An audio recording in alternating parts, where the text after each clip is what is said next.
سلام من القلب لكل متابعي الثقافة والمعرفة.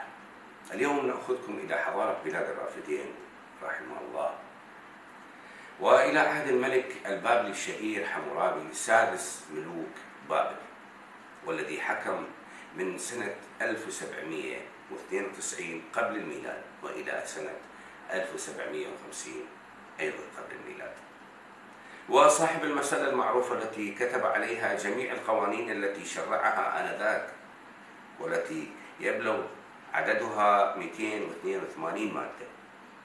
وللمعلومة المسألة أو مسألة حمورابي موجودة حاليا في متحف اللوفر في باريس وليست في العراق ومنذ زمن بعيد. إحدى هذه المواد المكتوبة في المسألة الشهيرة تقول: عقوبة من يغش الحليب والعسل والزيت هو كوي باطن اليد اليمنى بقضيب معدني محمي على النار بشكل X أو في، حيث أن هذه المعلومة كافية ليعرف المتعاملين مع هذا الشخص أنه رجل غشاش وغير صادق في تعامله. ومنها بدأ هذا التقليد في المحاكم حتى يومنا هذا، كي يبين للناس وللقضاء أن الشخص الذي يؤدي القسم له سوابق أم لا، ومن ثم يكمل أداء القسم.